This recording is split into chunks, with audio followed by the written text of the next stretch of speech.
We need to realize that लोग बहुत important होते हैं और लोगों का सिलेक्शन भी इसीलिए बड़ा इम्पॉर्टेंट होता है। सो हमने स्टाफिंग की पहले तो डेफिनेशन पढ़ी थी, staffing means the right person for the right job. Then हमने पढ़ा था इसका डिटेल्ड लाइन, जिसमें हमने 3 वर्ड्स हाईलाइट करे थे कि स्टाफिंग शब्द का मतलब है सबसे पहले तो लेना, ऑब्टेन करना, ऑब्टेन करने के बाद उस व्यक्ति को यूटिलाइज करना कि हमारा मैन पावर। बेटू अभी कहीं मत देखो ना, मेरी तरफ ही देखो। I just need to see whether you are able to recall or not. तो बच्चों फिर हमने देखा था यूटिलाइजेशन, जिसका मतलब है जिसको जॉब पे रख लिया, सैलरी देना स्टार्ट कर दी। तो ऐसा तो नहीं कि आधे दिन वो खाली घूम रहा है, बहुत छुट्टियाँ ले रहा है। Third, maintaining. मेंटेनिंग मीन्स कि जब व्यक्ति अच्छा होता है तो उसके पास जॉब अपॉर्चुनिटीज़ काफ़ी होती हैं। थोड़े दिन आपके यहाँ काम करता है, फिर उसको लगता है कि कोई थोड़े से ज़्यादा पैसे दे रहा है, मैं शिफ्ट हो जाऊँ, तो उसको बनाए रखना, टिकाए रखना। तो 3 important words we did, obtaining, utilizing and maintaining a satisfied and satisfactory workforce. फिर हमने इसके कुछ फीचर्स पढ़े थे। इंटीग्रल मीन्स कि अभिन्न हिस्सा है मैनेजमेंट का, इसके बिना मैनेजमेंट के कोई हिस्से ठीक से नहीं काम करेंगे। व्यक्ति सही होगा तो प्लानिंग अच्छे से होगी, तो इट्स अ की टू अदर फंक्शंस। देन हमने पढ़ा था it is pervasive, her level पर इसकी ज़रूरत पड़ती है। देन हमने पढ़ा था इट इज़ कंटिन्यूअस, हम एक बार ऑर्गेनाइजेशन की जॉब फिल कर लें तो ऐसा नहीं काम ख़त्म, लोग आते रहते हैं, जाते रहते हैं, नई जॉब रोल्स क्रिएट होती रहती हैं, और उसमें ट्रेनिंग करना भी एक बड़ा इंपॉर्टेंट पार्ट है। तो नई कोई टेक्नोलॉजी आती है तो उनको फिर ट्रेन करना पड़ता है। That's why staffing is a ongoing process, ये ख़त्म ही नहीं होता। ऑल्सो बच्चे, ये न्यू ऑर्गेनाइजेशंस और ओल्ड ऑर्गेनाइजेशंस सबकी ज़रूरत है। और सारे पॉइंट्स का सबसे इम्पॉर्टेंट पॉइंट है, ये लोगों से डील करता है। It's a emotional matter, it is not a matter related to machines. ठीक है, सो ये इसके फीचर्स हैं। फीचर्स के बाद हमने एडवांटेजेस पढ़े थे। एडवांटेजेस बेटू इसी में इसकी क्लू है, ऑर्गेनाइजेशन की ग्रोथ का ये सबसे इम्पॉर्टेंट पार्ट है, क्योंकि लोगों के बिना ऑर्गेनाइजेशन सर्वाइव नहीं कर सकती। कॉम्पिटिटिव एज भी इसी से मिलती है, एफिशिएंसी, इफेक्टिवनेस भी इसी से आती है, रिसोर्सेज का वेस्टेज भी इसी से रुकता है, और ऑर्गेनाइजेशन का गोल भी इसी से ही अचीव होता है। तो इस तरह के जो पॉइंट है ना, ये एडवांटेजेस टाइप के, ये ऐसे याद नहीं होते, उस वक्त देखो समझ में आ जाते, फिर बहुत देर तक याद ही नहीं आते। इसलिए आपको 1 पेज समरी बनानी पड़ेगी और एक फिक्स दिन उसको रिकॉल करना पड़ेगा। जब आप खुद बार बार अपने पॉइंट्स देखेंगे तो कहीं ना कहीं आपका कनेक्ट बैठ जाएगा उस पेज से और आप रिकॉल कर पाएंगे। ऐसे तो सबको इंग्लिश समझ में आती है, बट क्लास के बाद, टॉपिक ख़त्म होने के बाद हम 10% तो बोल पाएँ क्या सुना था, तो हुआ कि हमने कुछ पढ़ाई की, और एग्ज़ाम 10% मतलब अपने मन से बोल पाएँ, और रिवाइज़ करके 50% बोल पाएँ, और एग्ज़ाम में 100% लिख पाएँ।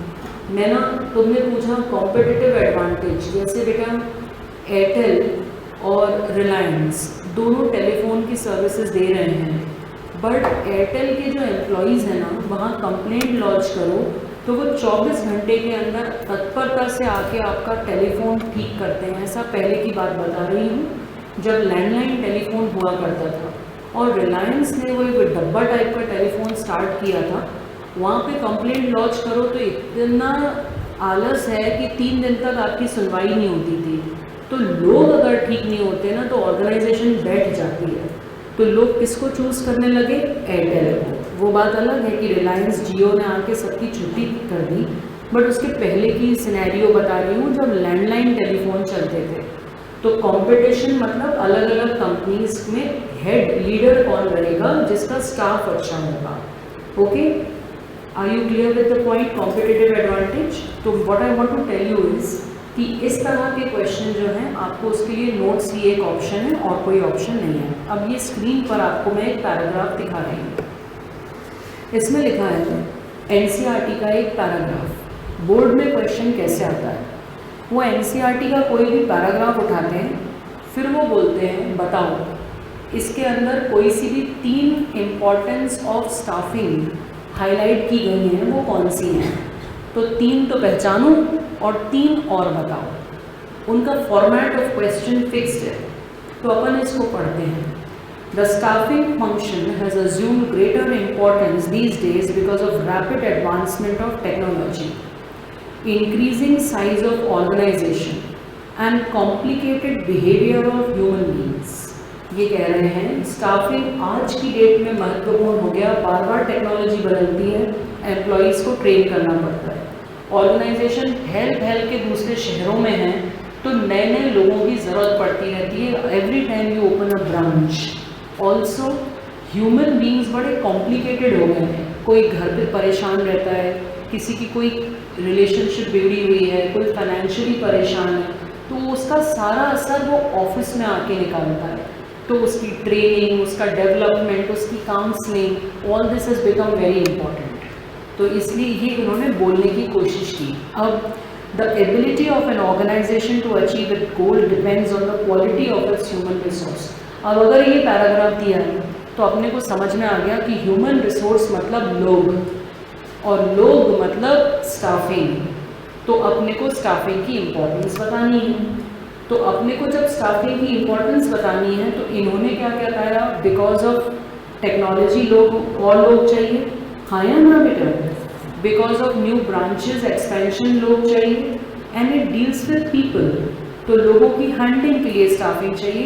ये करके ये तो तुमने आइडेंटिफाई कर दिया। अब इसमें से कोई सी भी 3 एडिशनली तुम्हें लिखना है, तो ऐसे याद किया हुआ आंसर काम आता है। तो आपको लोग स्कूल में टीचर्स भी और मैं भी हमेशा कहेंगे कि पढ़ने के बाद एनसीईआरटी ज़रूर पढ़ो। एनसीईआरटी जब तुम रीड करोगे गहरी खुद, तो इन लाइंस में तुम मीनिंग अटैच करना सीख जाओगे। इतनी सी पतली सी किताब है, 2 किताबें हैं, अच्छा लिखा हुआ है उसके अंदर। तो इसलिए हर चैप्टर के बाद आपको NCERT like a novel read करनी चाहिए। मैं मानती हूँ कि कहना आसान है, करना मुश्किल है, बट 100 नंबर भी तो अपने को ही चाहिए ना, है ना। तो अपने को इसलिए एफर्ट करना पड़ेगा। तो पहले तुम मुझसे कॉन्सेप्ट समझ रहे हो, नोट्स लिख रहे हो, 1 पेज समरी बना रहे हो, सारे टेस्ट दोगे, इसके जितने होंगे, बार बार ये आएगा सैटरडे टेस्ट में, once the topic is done. उसके ऊपर से तुम्हें एनसीईआरटी रीड करनी है। जब तुम एनसीईआरटी रीड करोगे तो कुछ लाइंस तुम्हें समझ नहीं आएंगी, वो तुम्हें मुझसे पूछनी होगी। Is it clear? ओके। तो अभी तो क्योंकि बेटा स्कूल में अलग टॉपिक्स चल रहे होंगे, और अलग टॉपिक चलने के कारण तुम थोड़े से पशुपेश में होगे कि यहाँ का पढ़ूँ कि वहाँ का पढ़ूँ, यहाँ भी टेस्ट है, स्कूल में अलग आ रहा है। इसी बैलेंसिंग एक्ट को क्लास 12 कहते हैं, और इसी प्रोसेस में व्यक्ति इम्प्रूव होता है। तो don't complain, just love the process. आने दो मज़े ज़िंदगी के, चलने दो। तो ये एक पैराग्राफ है। तो अभी मैं तुम्हें काम नहीं दे रही हूँ, बेटा तुम थोड़ा शिफ्ट हो गए फिर से, तुम 1 इंच और हो गए, 1-2 इंच इधर होना, हाँ तुम दिख नहीं रहा है, इधर होना साइड में पीयूष, दिख नहीं रहा। सो हमें अभी, मैं तुम्हें एनसीईआरटी का टारगेट नहीं दे रही हूँ, 1-2 महीने बाद हम ऐसे एनसीईआरटी उठा के जब 5-6 चैप्टर हो जाएंगे तब अपन कुछ पढ़ेंगे, तो रिवीजन सॉर्ट ऑफ वो काम आ जाएगा, ठीक है। अब एक चीज़ ऊपर से सुन लो, staffing versus human resource management. ये पॉइंट तुम्हारे कोर्स में नहीं है, बट यू शुड नो, क्योंकि कभी कभी ऑब्जेक्टिव टाइप आ जाते हैं। बेटू जब छोटी सी कंपनी होती है ना, जिसमें 50-60 लोग ही होते हैं, जैसे एपीटी, तो उनको सिर्फ स्टाफिंग वर्ड से काम हो जाता है। वी हैव ओनली 80 एम्प्लॉयज़, तो this a very small company. If you talk about the edtech companies that are coming up, 500 employees, 800 employees, we are very small in that, only 80। So human resource management उनके लिए लगता है जो 50+ होते हैं, 50 to 100 के plus होते हैं, जैसे BHEL। इतनी बड़ी कंपनी है कि वहाँ पर एक एम्प्लॉई बाकी लोगों को चूज़ नहीं कर पाता, पूरा डिपार्टमेंट होता है जॉब पे रखना, सैलरी कैलकुलेट करना, प्रोविडेंट फंड कैलकुलेट करना, इट्स अ ह्यूज थिंग। तो तुम्हारे दिमाग में बस एक बात होना चाहिए, छोटी ऑर्गेनाइजेशन स्टाफिंग वाले फंक्शन से काम चला लेती है, और बड़ी ऑर्गेनाइजेशन में स्टाफिंग को ही क्या कहते हैं, HRM, ह्यूमन रिसोर्स मैनेजमेंट। तो ये पॉइंट तुम अपने नोट्स में लिखो, कोर्स में नहीं है, बट जनरल नॉलेज के लिए आपको पता होना चाहिए। 1 point only, just 1 line. Hindi में लिख लो, स्टाफिंग छोटी ऑर्गेनाइजेशन के लिए जैसे अपनी एपीटी वैसे बड़ी है बाकी कोचिंग्स की तुलना में, बट अपनी कोचिंग भोपाल की कोचिंग से क्यों तुलना करेंगे अपन, तो नेशनल लेवल की कोचिंग से तुलना करेंगे जब 50 से 30 बच्चे यहाँ पढ़ते हैं, राइट। तो फिर वैसे वो छोटी है। और HRM human resource management is needed for big companies like BHEL।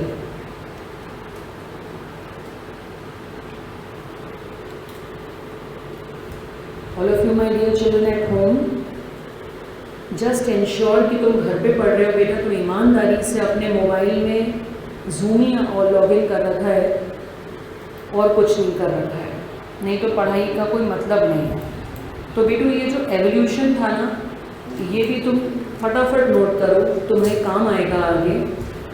Evolution कैसे हुआ बेटा ह्यूमन रिसोर्स का? शुरू में था बेटू इंडस्ट्रियल रेवोल्यूशन। इंडस्ट्रियल रेवोल्यूशन में नाम था लेबर वेलफेयर ऑफिसर, मतलब मजदूर जो होते थे ना फैक्ट्री के, उनका एक इंचार्ज होता था, उसको कहते थे इंडस्ट्रियल रेवोल्यूशन के ज़माने में लेबर वेलफेयर ऑफिसर। वहाँ से चीज़ें बढ़ी, फैक्ट्री सिस्टम आ गया, तो फैक्ट्री सिस्टम में उसी व्यक्ति का नाम हो गया पर्सनेल मैनेजर, लोगों का मैनेजर।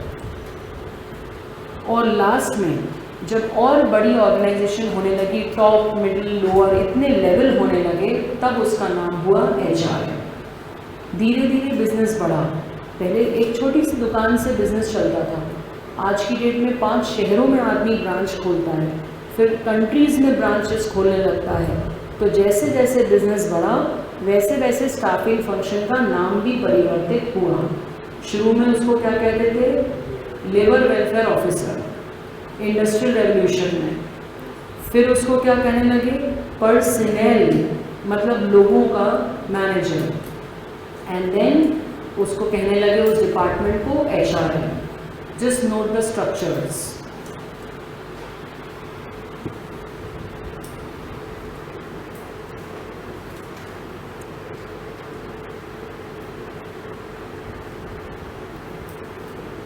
ऑल राइट, लिख लिया? Be fast. So human resource management का एवोल्यूशन कहाँ से स्टार्ट हुआ बच्चे? Industrial revolution. इंडस्ट्रियल रेवोल्यूशन में उस व्यक्ति को क्या कहते थे बच्चों? लेबर वेलफेयर, मजदूरों का ध्यान रखने वाला वर्क पर्सन। और उस जैसे कि और उसके बाद वो हो गया फैक्ट्री सिस्टम में पर्सनल मैनेजर, थोड़ा स्कोप बढ़ गया, ठीक है। And then expansion of business बढ़ता गया तो उसका नाम हो गया HRM, human resource manager. Done everyone?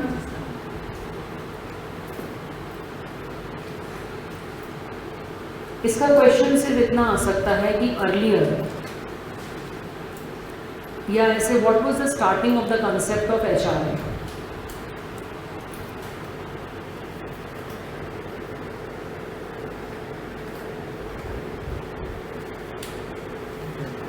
Okay, then we do next and very important point, steps in staffing. Steps in staffing, फटाफट चार्ट बनाओ जो स्क्रीन पे दिख रही है। 5 स्टेप्स इसमें तुम्हें दिख रहे हैं। Important exam question, important word भी लिख लेना। स्टेप्स इन स्टाफिंग बहुत ही कॉमन सेंस की बात है। सबसे पहले सुनना चाहोगे या लिखना चाहोगे? पहले सुन लो, सुन के लिखोगे तो लॉजिक आएगा। पेन नीचे रख दो, keep your pen down, pen रख दो नीचे, सीधे बैठ जाओ। कोई भी काम के बच्चे स्टेप्स होते हैं, तो स्टाफिंग का सबसे पहला स्टेप है estimate man power requirement. Supposing मैंने एक स्कूल खोला, उस स्कूल में मैंने क्लास 11-12 लेवल पर PCM, PCB, commerce, humanities 4 branches सोचे। अब कॉमर्स में 5 सब्जेक्ट रखने थे, अकाउंट्स, इको, बिजनेस, इंग्लिश और मैथ्स। हमने बस इस स्कूल में 5 सोचे, तो हमें पहले ये दिमाग लगाना पड़े कि 5 तो प्रोफेसर या टीचर चाहिए, एक HOD कॉमर्स चाहिए जो सारे टीचर्स का मैनेजमेंट करे, तो एक डिपार्टमेंट में 6 लोग तो गिरी कीमत पे ये हो गए। ऐसे हमारे जितने डिपार्टमेंट होंगे उतना लोग हमें और लगेंगे, तो लोगों की संख्या पहले जान तो लें कि चाहिए कितने। ऑलराइट, हाँ या ना बेटो? अपन एक प्रैक्टिकल एग्जांपल लेते हैं एसपीएस स्कूल का, क्योंकि आज की डेट में भोपाल का सबसे स्पीड में ब्रांच खोलने वाला स्कूल डीपीएस के भी आगे एसपीएस। डीपीएस की ब्रांचेस तो फिर भी थोड़ी स्पीड में चल रही है, एसपीएस तो ऐसे बोल रहे हैं किराने की दुकान, बहुत स्पीड में चल रहा है भाई, बहुत ही स्पीड में चल रहा है, मतलब अच्छा कर रहे हैं, I am not doing bad, they teaching good, but they in growing in great speed. तो सपोजिंग एसपीएस साकेत में 20 टीचर्स ऑलरेडी हैं और अब वो ब्रांच खोल रहे हैं कोलार रोड पे, तो उन्होंने देखा कोलार रोड पे हमको 30 टीचर्स चाहिए और एसपीएस से 10 टीचर एक्स्ट्रा हम वहाँ शिफ्ट कर सकते हैं। तो इसको कहते हैं पहले अपनी मैन पावर रिक्वायरमेंट देखो, कितने ऑलरेडी आपके पास हैं उसको देखो और कितने और चाहिए ये पता लगा। बताओ ये फर्स्ट स्टेप होगा कि नहीं लॉजिकली, येस और नो? तो ये हो गया फर्स्ट स्टेप, अभी लिखना नहीं। Second is recruitment. रिक्रूटमेंट मतलब पूरी दुनिया जहाँ में सोशल मीडिया में, न्यूज़पेपर में, यहाँ तक कि होर्डिंग्स पे ये लगाना कि हमको इस तरह के एम्प्लॉयज़ चाहिए, आप लोग हमसे तुरंत संपर्क करें, अपना रेज्यूमे ड्रॉप करें। तो रिक्रूटमेंट का मतलब सबसे कहना आओ चले आओ, जितने ज़्यादा आओगे हमारे को चॉइस ज़्यादा मिलेगी। थर्ड स्टेप इज सिलेक्शन, जाओ निकल जाओ, तुम हमारे काम के नहीं हो। तो पहले तो प्यार से बुलाया और फिर देखा कि अपने काम का नहीं है तो कहा जाओ चले जाओ।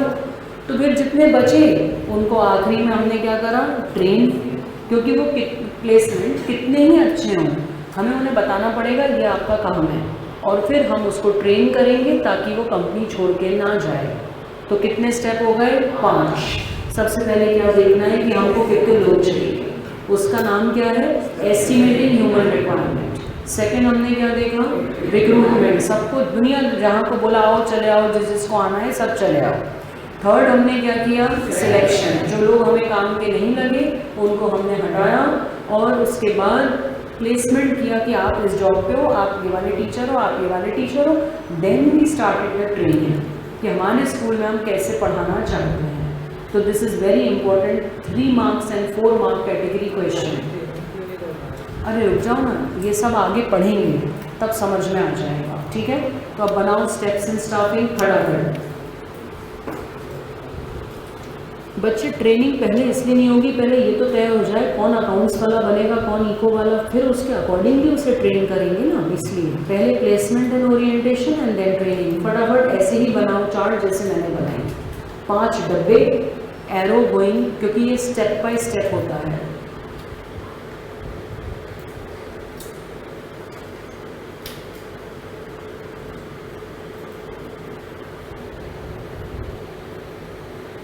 फटाफट, राइटिंग स्पीड तेज, दिमाग तेज।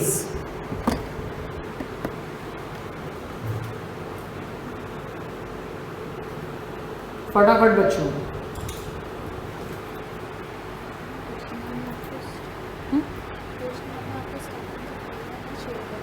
अच्छा मैं देख लूँगी, थैंक्स। दूसरा वाला फ़ोन चाहिएगा।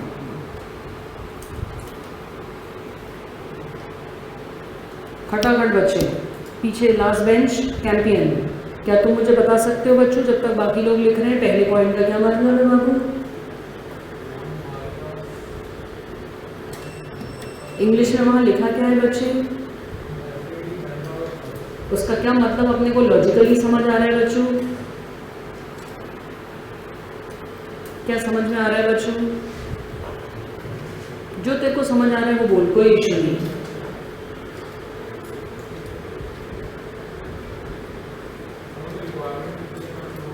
एग्जैक्टली अगर तेने एक रेस्टोरेंट खोलना है, रेस्टोरेंट में तू चाय सुट्टा बार पकड़ लो, हाँ, तो तेरे को क्या लगता है कितने लोगों की ज़रूरत पड़ेगी? इमेजिन कर,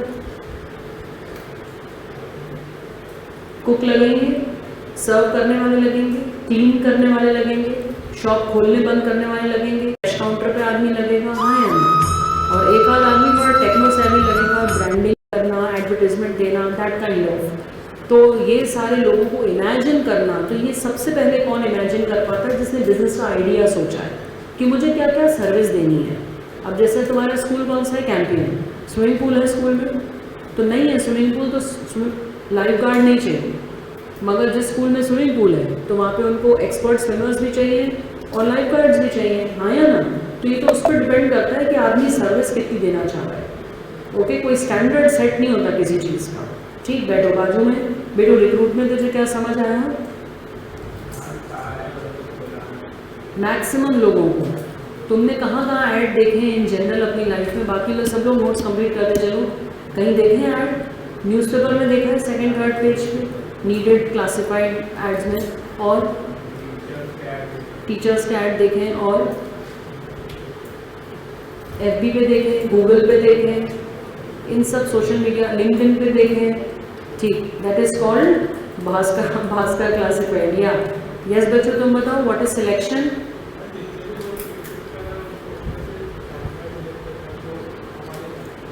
हमारे जो काम के हैं, तो तुम्हें क्या लगता है कौन सा पॉजिटिव प्रोसेस में हम भीड़ इकट्ठी कर रहे हैं? रिक्रूटमेंट। और किसमें छटनी कर रहे हैं? बैठो। उसके बाद प्लेसमेंट एंड ओरिएंटेशन का मतलब आ जाए आदमी कि आपको सेलेक्ट कर लिया, ये आपका डिपार्टमेंट है, और सबसे मिलवाना बाकी लोगों से, और लास्ट इज ट्रेनिंग। ठीक है, तो अब अपन एक एक करके इसको पढ़ेंगे। सबसे पहले एस्टिमेटिंग मैन पावर रिक्वायरमेंट, फटाफट पॉइंट लिखो। एस्टिमेटिंग मैन पावर रिक्वायरमेंट के 3 step: workload analysis, workforce analysis, net requirement. जैसे मैंने लिखा है वैसे लिखो, एग्जाम में पैराग्राफ में कन्वर्ट कर देना। वर्कलोड एनालिसिस हिंदी में कितने आदमी चाहिए? वर्कलोड एनालिसिस कितने आदमी चाहिए? वर्कफोर्स एनालिसिस कितने आदमी हैं? और third, net requirement, difference between the two. फटाफट नोट्स कंप्लीट करते जाओ, उसी को एग्जाम में चिपका देना पैराग्राफ फॉर्म में, रटने का कोई काम नहीं है। हाँ बच्चों, यशराज बताओ 3 शब्द मैंने क्या बोले बेटू? पढ़ के बता दो, हिंदी में कन्वर्ट करके बेटू। पहला वाला क्या है? आज आगे आ जाओ, फटाफट रजिस्टर लेके आगे आ जाओ।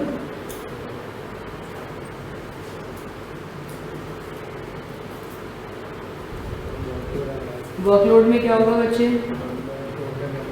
नीडेड। और सेकंड क्या दिख रहा है बेटू?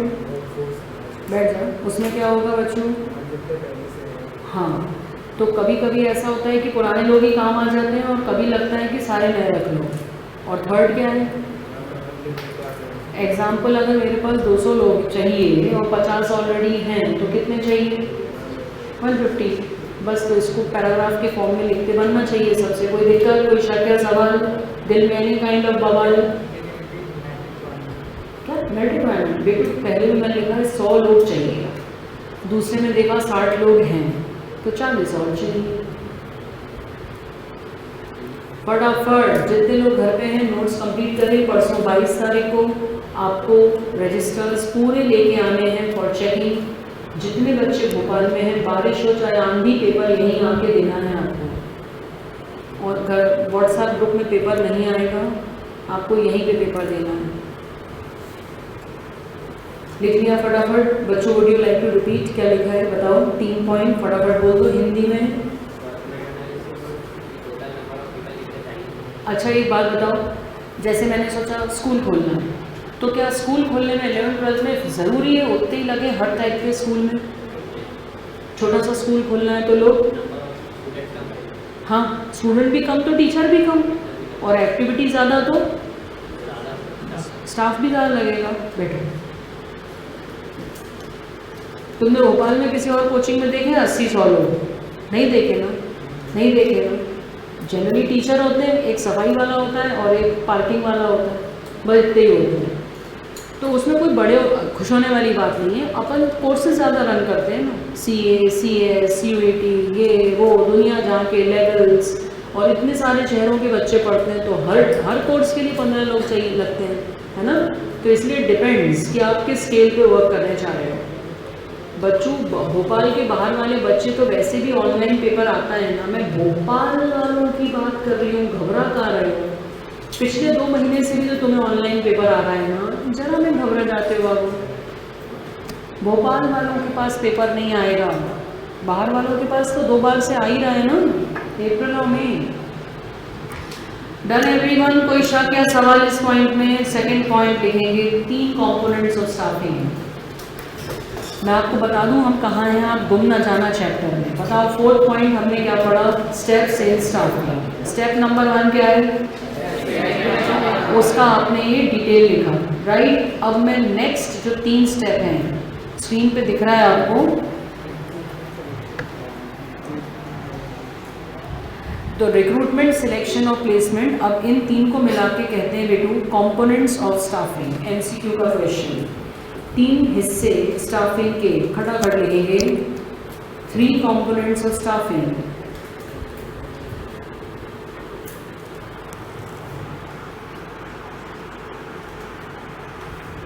बेटू ये लिखा था A workload, B workforce, C net requirement, बस और कुछ नहीं लिखा बेटू, ठीक है। Finding net requirement to see shortage and surplus, okay, fine है ना। अब हमने लिखा 3 कंपोनेंट्स ऑफ स्टाफिंग। स्टाफिंग के 3 हिस्से, रिक्रूटमेंट, ट्रेनिंग,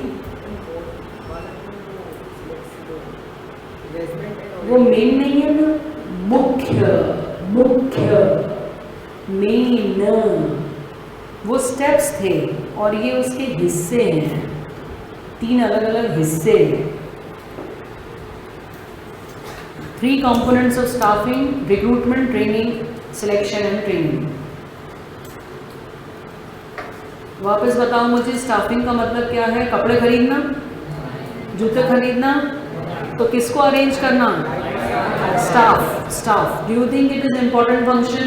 यस, क्योंकि उन्हीं को आके सारे काम करने हैं, वही ढंग के नहीं होंगे तो काम कैसे होगा, हाँ या ना।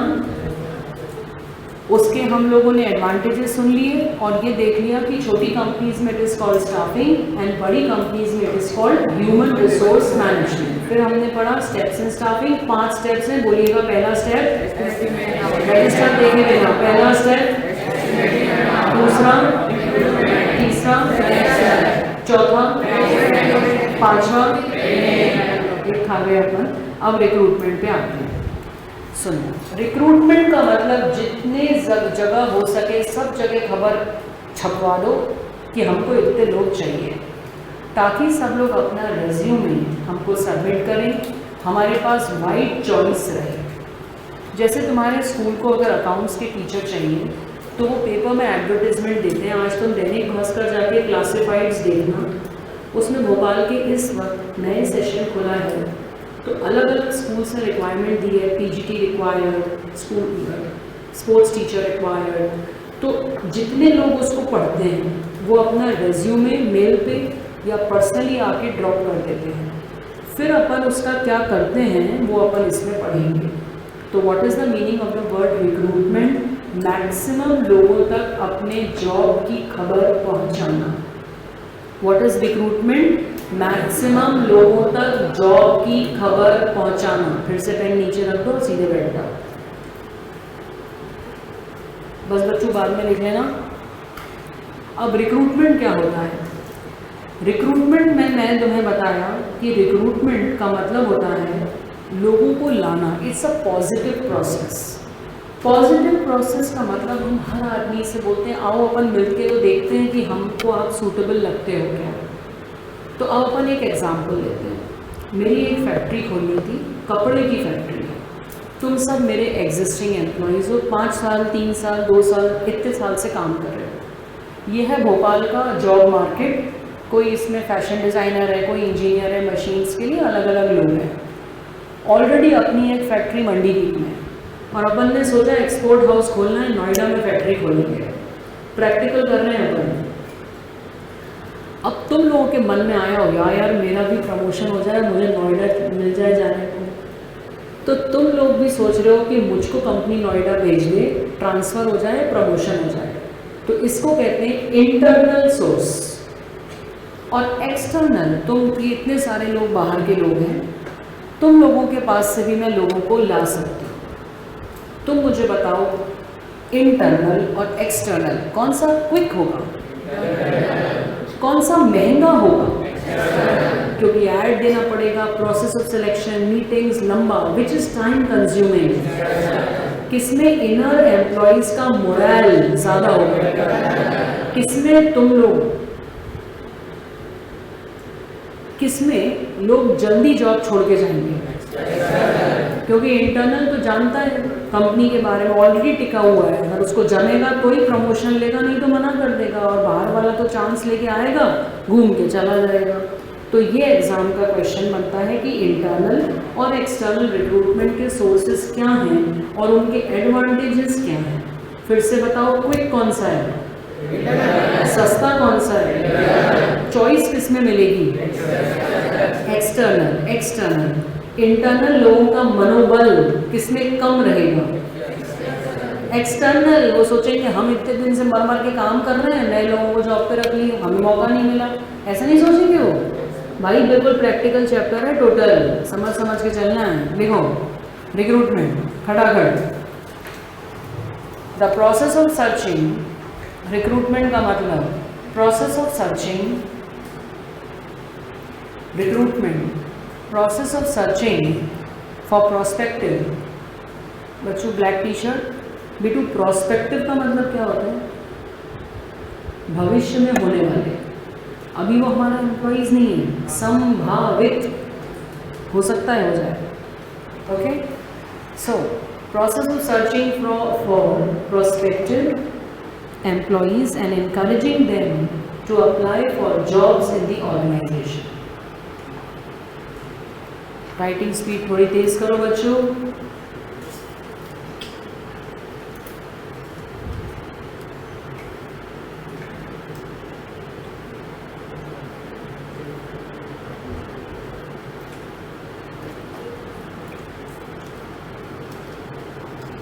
Process of searching for prospective employees and encouraging them to apply for jobs, ये डेफिनेशन याद करनी है। अब आगे लिखो रिक्रूटमेंट,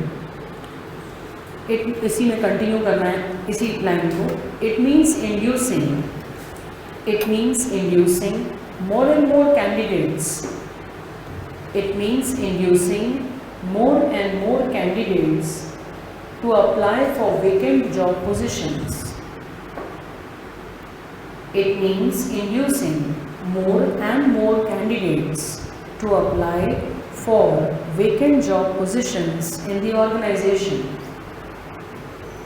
हिंदी में रिक्रूटमेंट एक ऐसी प्रोसेस है जिसमें हम ज़्यादा से ज़्यादा लोगों तक पहुंचने की कोशिश करते हैं ताकि हमको वाइड चॉइस मिले और ज़्यादा से ज़्यादा लोग कंपनी में अप्लाई कर सकें। सोशल मीडिया प्लेटफॉर्म्स पे, रेडियो पे, एफएम पे, न्यूज़पेपर में, क्लासिफाइड ऐड, कभी कभी तो होर्डिंग्स पर, पैम्फलेट्स के थ्रू हम ये काम करते हैं। इंड्यूसिंग का मतलब प्रेरित करना कि हमारे पास आओ, आओ चले आओ। नींद में हो तुम पीयूष, आज हेड डाउन कर लो बच्चों, नींद आ रही है तो स्कूल में कुछ हैवी वर्क हो गया या भीग गए बारिश में, हेड डाउन कर लो बच्चों। जब पढ़ो मन से पढ़ो, नहीं 5 मिनट बाद झपकी लेके कभी कभी मन अच्छा लगता है पढ़ने में, पुट योर हेड डाउन। हाँ पानी पी लो। हाँ लिखो फटाफट।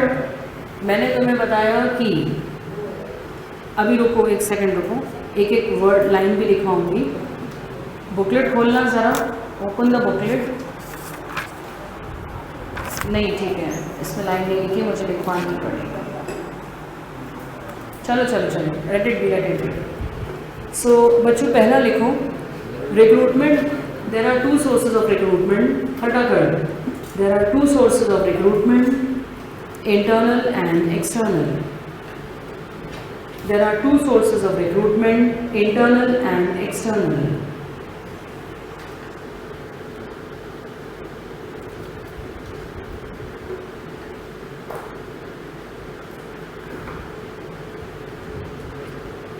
Okay, I will just take up your questions. Wait, जब तक अपना डिस्कशन कंप्लीट होगा तो मैं आ जाएगा समझ। Internal and external. इंटरनल में लिखो प्रमोशन एंड ट्रांसफर।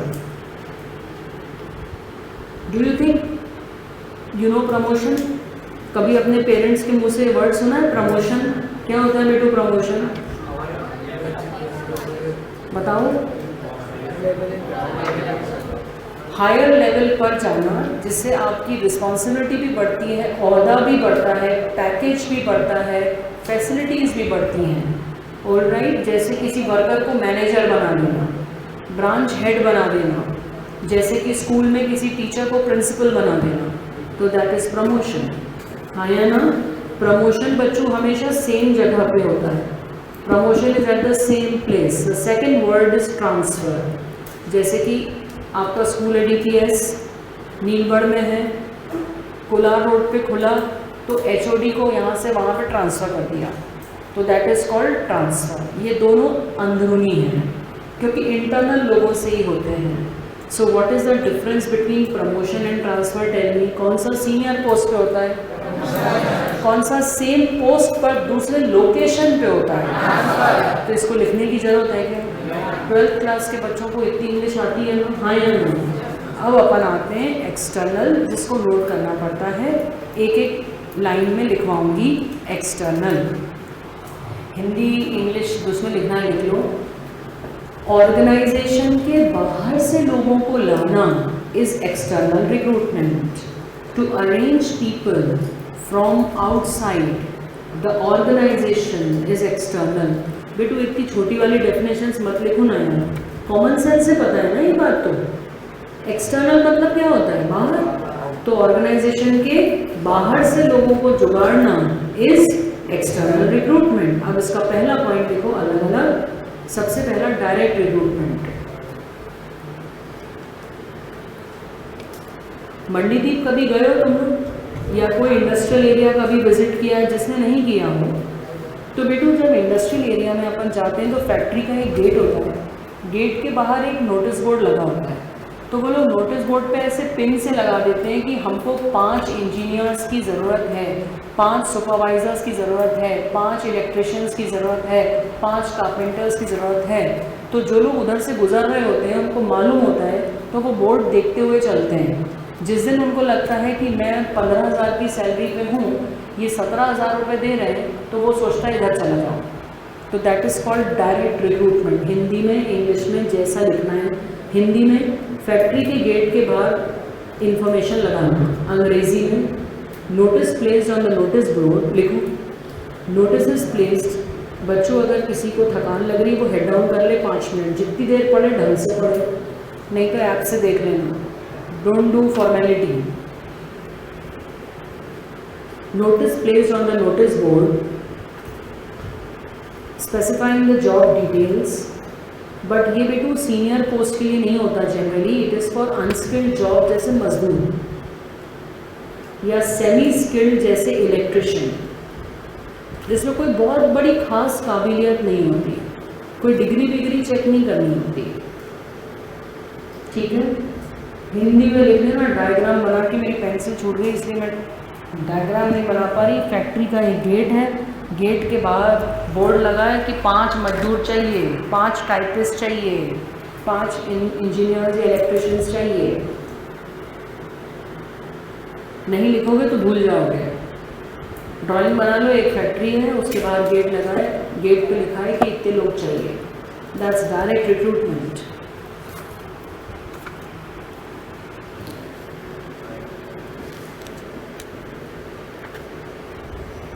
पानी पी लो जिस किसी को नींद आ रही है, क्लास लंबी है आज की।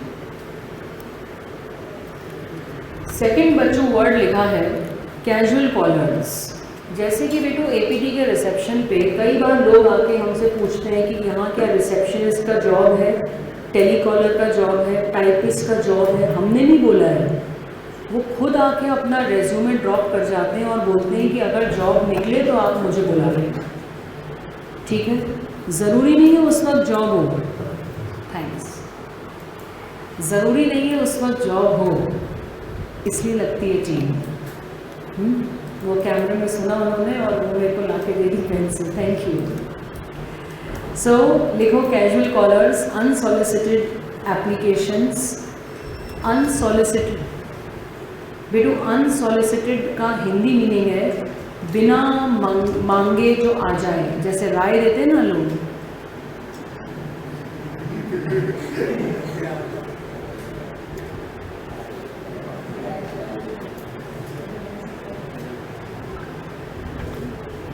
बिना मांगे, या हिंदी में मतलब ऐसे लिखना चाहिए था, बिना एडवर्टिजमेंट के सेल्फ आकर अपना रेज्यूमे देना। भैया जब नौकरी नहीं लगती है सब समझ में आ जाता है कि कितनी जगह रेज्यूमे छोड़ना पड़ता है। 50-100 कॉपी करा लेता है आदमी और सब जगह छोड़ाता है।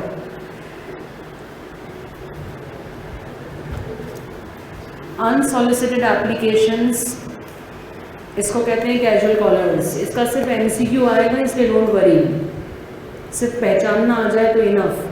डायरेक्ट रिक्रूटमेंट में क्या पढ़ा था, फैक्ट्री के गेट के बाहर पर्ची लगा दी कि इतने लोग चाहिए। एंड अनसॉलिसिटेड का मतलब हमने नहीं बुलाया, घूमते फिरते आ गए, रेज्यूमे छोड़ के चले गए।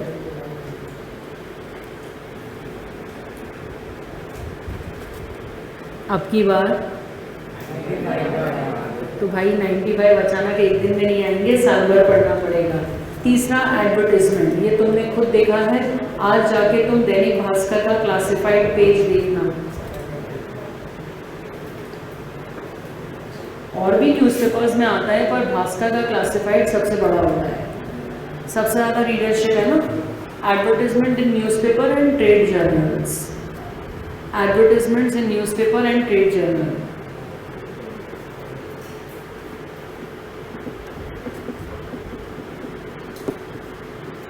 बारिश में क्या उमस हो जाती है तो पढ़ना थोड़ा भारी होता है, बट अगर मैं तुम्हें बांध के ना पढ़ाऊँ तो तुम तो बेलगाम घोड़ों की तरह सब पढ़ना बिल्कुल नहीं छोड़ दो। 7-15 इन्हीं को पढ़ाऊंगी। ओके, सो एडवर्टाइजमेंट का मतलब ad in newspaper and trade journal.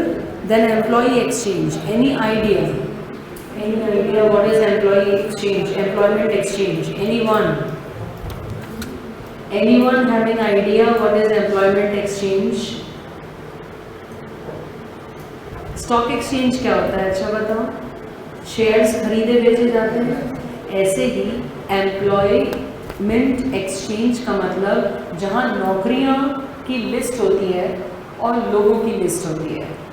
लोग अपना रेज्यूमे रजिस्टर करवा देते हैं, तो जैसे ही कोई नौकरी उस टाइप की आती है उनको उससे मैच करके नौकरी मिल जाती है।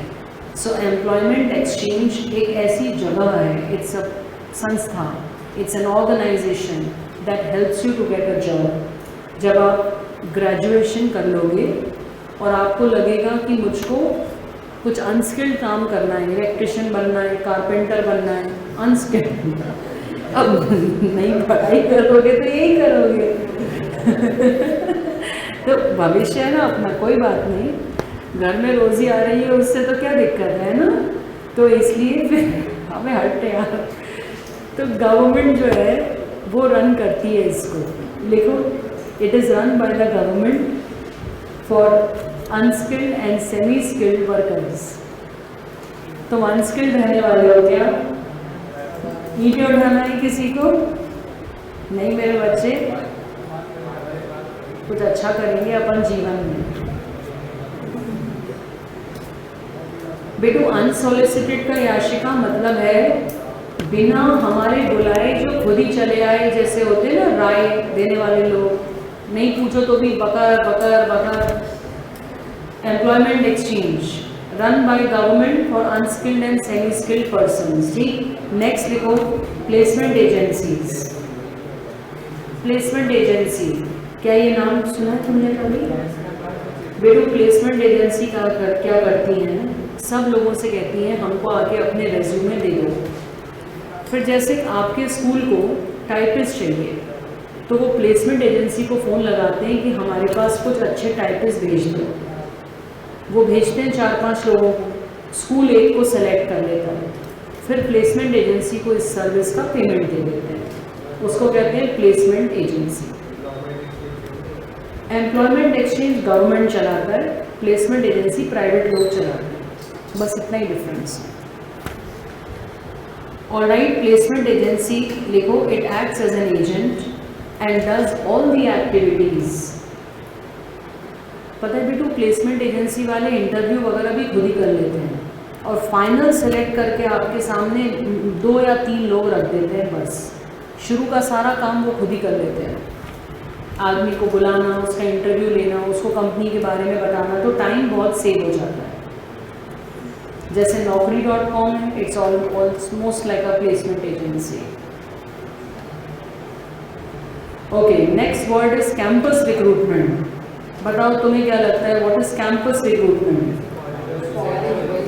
एग्जैक्टली, कॉलेजेस बेटा एम्प्लॉयमेंट फेस्ट रखते हैं जहाँ पर रिक्रूटर्स आते हैं अलग अलग कंपनीज के। उस दिन सारे बच्चों को बुलाया जाता है, उनके इंटरव्यू होते हैं स्पीड में अलग अलग रूम्स में, और जो सेलेक्ट होते जाते हैं कंपनी उनको वहीं के वहीं हाथ के हाथ ऑफर लेटर देती जाती है। अगर आपका कॉलेज अच्छा है, जैसे IIMs है, IIM में जैसे IIM अहमदाबाद में अगर 250 सीट हैं तो वहाँ पर रिक्रूटमेंट आते से पूरी 250 सीट के बच्चों को जॉब लग जाती, 20 लाख 25 लाख 30 लाख ऐसे बढ़ती ना करी, क्योंकि उन्होंने वहाँ मर मर के पहुँचे हैं ना उधर तक। इसलिए तो जितना बड़ा कॉलेज आप ज्वाइन करेंगे उतना ज़्यादा आपका कैंपस में अच्छी कंपनीज आएंगी। कंपनी कैसे तय करती है कौन से कॉलेज में जाएं? जहाँ फर्जीवाड़ा नहीं होता, जेन्युइन पढ़ाई होती है, वहाँ के कैंपस में आती हैं अच्छी कंपनीज। ओके, देन बच्चों recommendation of employees, any guess ये क्या होता होगा? हाँ बच्चों,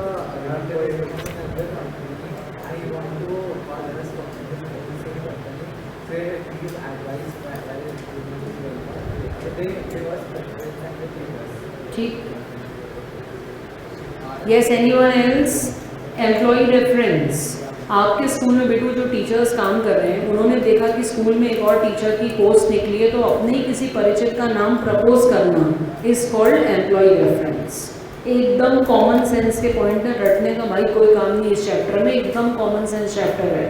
सो एम्प्लॉय रिकमेंडेशन लिख लो।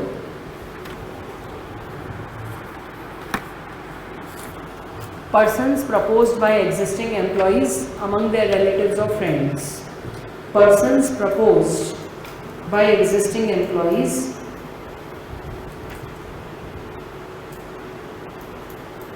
persons proposed by existing employees among friends or relatives. And the last is labour contractors. क्या तुमने कभी कभी सुबह 10 नंबर पर ऐसे देखा है कि बहुत सारे मजदूर खड़े हैं और लेबर के ठेकेदार हैं? कभी देखा है क्या? तो ये जनरली सिर्फ अनस्किल्ड वर्कर्स में दिहाड़ी मजदूर इसको बोलते हैं। दिहाड़ी मजदूर का मतलब उनको बेटू रोजंदारी मिलती है। जैसे अगर हमको कहीं हमारी बिल्डिंग की छत डल रही है, हमें 50 एम्प्लॉय चाहिए मजदूर, तो हम 10 नंबर पे जाएंगे, लेबर कॉन्ट्रैक्टर से बोलेंगे 50 आदमी अरेंज कर दो। शक्ल सूरत से कोई मतलब नहीं है, जो काम कर रहे दिन भर उससे मतलब है, ठीक है? उसको बोलते हैं लेबर कॉन्ट्रैक्टर, ठीक है? तो ये सब एक्सटर्नल सोर्सेज ऑफ रिक्रूटमेंट हैं। कितने सोर्सेज पढ़े हैं? 2, एक इंटरनल और एक एक्सटर्नल। बताओ प्रमोशन ट्रांसफ़र किस में आता है और बाकी सब किस में आते हैं? अब फिर से तुमसे प्रश्न पूछ रही हूँ, किस में क्विकली काम हो जाता है? कौन सा महंगा पड़ता है? कौन सा लेंदियर प्रोसेस है? किस में आदमी आए के चला जाएगा, रिस्क कम है, रिस्क कम है, कम है? कौन सा हमें फ्रेश टैलेंट से मिलवाएगा? किसमें इंटरनल लोगों का मोरल डाउन होगा, किसमें मोरल अप होगा? तो ये सारे इसके MCQ क्वेश्चन हैं, एकदम कॉमन सेंस के, पूरी क्लास से बन जाएंगे। अब फटाफट लिख लो difference between internal and external. Difference between internal and external recruitment, it's important. Difference between, हाँ बच्चे, इंटरमीडिएरीज को एजेंट बोलते हैं बेटो। Difference between internal and external, yes Chetna, Sanyukta, Richa. LinkedIn बेटो प्लेसमेंट एजेंसी नहीं हुई। LinkedIn is a social platform जहाँ प्रोफेशनली लोग अपने बारे में लिखते हैं। लिंक्डइन कोई सर्विस ऐसी प्रोवाइड करती नहीं है। naukri.com जरूर कमीशन लेकर ये काम करती है। डायरेक्ट रिक्रूटमेंट और एम्प्लॉयमेंट एक्सचेंज में डिफरेंस क्या है बेटू? एम्प्लॉयमेंट एक्सचेंज गवर्नमेंट की इंस्टीट्यूशन होती है। मुझको एपीटी में 5 टेलीकॉलर चाहिए, तो मैं उनको वहाँ गवर्नमेंट के एम्प्लॉयमेंट एक्सचेंज में जाके एप्लीकेशन दूंगी, मुझे 5 लोग चाहिए, और एपीटी के बाहर एक नोटिस बोर्ड पे लगा दूँ तो उसको डायरेक्ट रिक्रूटमेंट बोलेंगे। डिफरेंस है दोनों में टोटली। और कोई डाउट बेटू किसी को? अब लिखेंगे difference between internal and external. आप स्क्रीनशॉट ले लीजिए और खटाखट लिखिए। सारे पॉइंट्स मैंने आपको बता दिए हैं, इंटरनल और एक्सटर्नल का डिफरेंस। फटाफट लिखिए, take a screenshot, write the notes, make proper notes, नहीं तो ओरली पढ़ोगे कुछ याद नहीं रहेगा। अभी अभी अभी लिखना है सबको नोट्स, क्योंकि तुम्हारे स्कूल अभी अभी खुले हैं तो एनसीईआरटी पढ़ने का टारगेट नहीं दे रही हूँ, बट बीच बीच में दूंगी।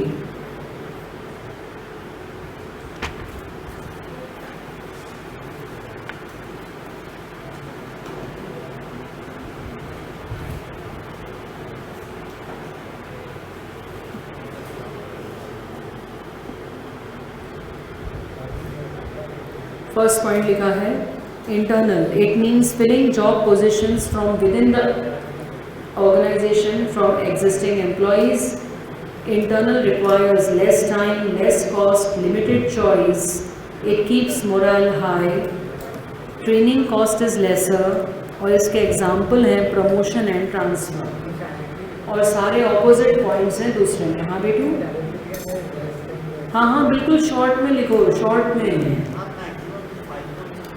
हाँ नहीं, तुम तो पूरे लिख लो, क्योंकि एमसीक्यू में कंपैरिजन आ सकता है। 30% बोर्ड, हाँ सब्जेक्टिव में तो बेटू 2 नंबर 3 नंबर में डिपेंड करता है, 3 नंबर में 4 पॉइंट बस। लास्ट बेंच बच्चों, तुम्हारा ध्यान कहीं और है, तुम ऑलरेडी क्लैट कर रहे हो बच्चों, तुम पूरे वीक के डेज में पढ़ाई में बिजी रहते हो, यहाँ आके तो कॉमर्स पढ़ लो, इतना कम महत्व 12th को नहीं दो।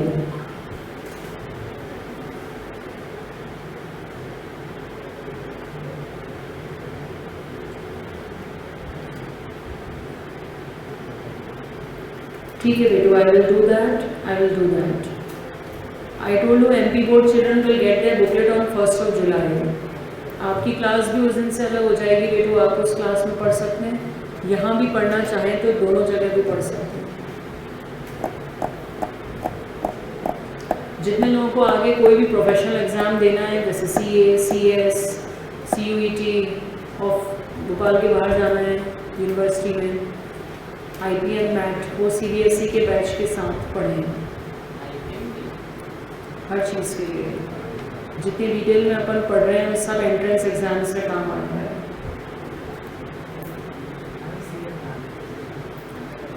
पूरा ही शुरू हो रहा है, मैथ्स नहीं पूरा। I am just waiting for June to end, then I will inform.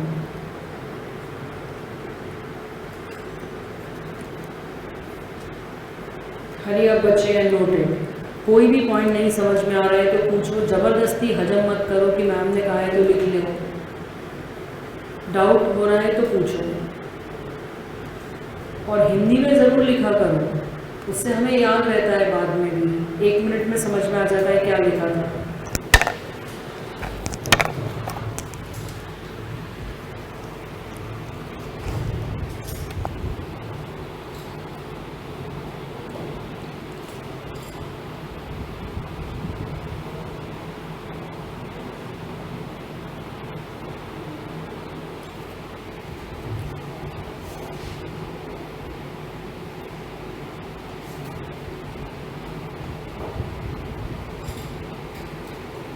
बच्चों इस साल का CUET का फॉर्म भर के क्या लॉजिक, इस साल का CUET में तुम कैसे क्वालिफाई होगे बेटू? गलती से फॉर्म भर दिया होगा, नेक्स्ट ईयर का CUET देना है।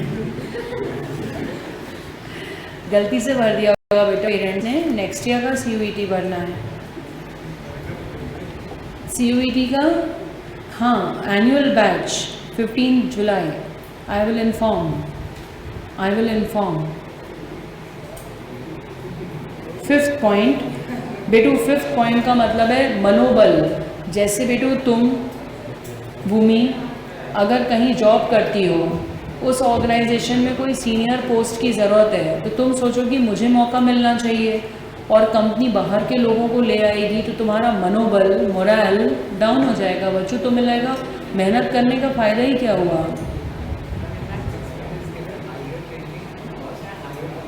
हायर ट्रेनिंग कॉस्ट का मतलब बाहर से आदमी लाओ तो उसको कुछ पता नहीं होता है, उसे ट्रेन करना होता है, और टर्नओवर मनी छोड़ के जाना। वो कंपनी छोड़ के बार बार भग जाते हैं क्योंकि वो कंपनी के बारे में ज़्यादा जानते नहीं हैं। बताओ, everyone is clear till here? For sure, रटना तो नहीं पड़ रहा है। हाँ बच्चों, टर्नओवर माने कंपनी छोड़ के जाना। बाहर से लोग लाते हैं ना बच्चों, तो उन्हें कंपनी के बारे में पता नहीं होता है, तो उस समय तो आ जाते हैं पर जाते भी उतने स्पीड में। यस, और कुछ? चलो let's do a quick revision. हमने कहाँ तक किया है? Yes Rishita, what did you say बेटू? I miss your message. I missed your message, Betu. Okay. So let me do a quick review of what we have done. What is the meaning of the word staffing? Finding the right person for the right job. What's the definition? It means obtaining, utilizing and maintaining a satisfied and satisfactory workforce. कौन सा feature कहता है कि हर level of बच्चों, तुम आज बहुत distracted चल रहे हो, तुम दोनों क्लैट कर रहे हो, तो बच्चों तुम थोड़ा सा दूर बैठा करो, तुम वहाँ बैठा करो। एक्चुअली बेटो तुम्हारी क्लैट की प्रिपरेशन में तुम तो एमसीक्यू के चक्कर में माइंड डेवलप होता चल रहा है, वो कोई एक्स्ट्रा एग्ज़ाम नहीं कर रहा, उसका 12th बैठ जाएगा। अपन किसी के अच्छे का कारण नहीं बन सकते, तो उसका करियर ख़राब होने का कारण तो ना बने। कौन सा स्टेप कहता है कि हर लेवल ऑफ मैनेजमेंट को ज़रूरत है? कौन सा कहता है कि कभी ख़त्म ही नहीं होता? कौन सा कहता है कि इसको मैनेजमेंट से हटाया नहीं जा सकता? कौन सा? क्या ये सिर्फ नई कंपनीज को लगता है? दोनों को लगता है। एडवांटेजेस में कौन सा कहता है कि हम अपने कॉम्पिटिटर्स से बेहतर परफॉर्म करेंगे? Competitive advantage. कॉम्पिटिटिव एडवांटेज कौन सा पॉइंट कहता है हमारे यहाँ रिसोर्स, मतलब सामान, रॉ मटेरियल वगैरह वेस्ट कम होगा? उसके बाद हमने पढ़ा स्टाफिंग वर्सेस एचआरएम। कौन सी छोटी कंपनीज को लगता है, कौन सी बड़ी कंपनीज को? एचआरएम का और एवोल्यूशन कहाँ से हुआ था? ओके, कितने स्टेप पढ़ा है स्टाफिंग में? Last, first, second, third, fourth. Training के पहले क्या? प्लेसमेंट के पहले क्या? सिलेक्शन के पहले क्या? रिक्रूटमेंट के पहले क्या? एस्टिमेट करने के बाद क्या? रिक्रूटमेंट के बाद क्या? सिलेक्शन के बाद क्या? प्लेसमेंट के बाद क्या? ट्रेनिंग के पहले क्या? उसके पहले क्या? टोटल कितने? टोटल कितने? अब ये फर्स्ट वाला जो पॉइंट था उसमें सब पॉइंट कितने हैं? किसमें ये देखते हैं कि ऑलरेडी कितने हैं? Work force. वर्क फोर्स का मतलब लोग, लोग, व्यक्ति, पीपल। एंड वर्क लोड का मतलब काम कितना है, चाहिए कितने। और नेट रिक्वायरमेंट का मतलब दोनों का डिफरेंस। ओके, स्टाफिंग के 3 हाथ क्या है? Recruitment is a positive process, negative? हम लोगों की भीड़ बढ़ाते हैं या छटनी करते हैं? क्या सिलेक्शन के पहले रिक्रूटमेंट ज़रूरी है कि सिलेक्शन के बाद रिक्रूटमेंट होगा? पहले ही ज़रूरी है। रिक्रूटमेंट कहाँ कहाँ से हो सकता है? इंटरनल, कौन सा ऑर्गेनाइजेशन के अंदर के लोगों में होता है, कौन सा बाहर के लोगों से? इंटरनल में भी किस में लोकेशन शिफ्ट होती है, किस में पोस्ट ऊपर होती है? नाउ इन सब में बताओ किस में कंपनी अपने बाहर नोटिस बोर्ड लगाती है? कौन सा इसमें से गवर्नमेंट चलाता है? Employment exchange. एम्प्लॉयमेंट एक्सचेंज कौन से में हम न्यूज़पेपर में क्लासिफाइड देते हैं? किस में लोग बिना पूछे चले आते हैं और रेज्यूमे छोड़ जाते हैं, फिर हम अपनी फ़ाइल बना के रखते हैं, जब ज़रूरत होती है तो उस फाइल में से हम देख लेते हैं। मज़दूर जनरली किसके थ्रू होते हैं? Labour contractor. एक्सटर्नल और इंटरनल के डिफरेंस सबने देख लिए, ऑल ऑफ यू श्योर लिख पाओगे? तो यहाँ तक के पॉइंट्स क्लियर है बच्चे। अब नेक्स्ट पॉइंट है सिलेक्शन। ठीक है, नेक्स्ट क्लास में कर लेंगे।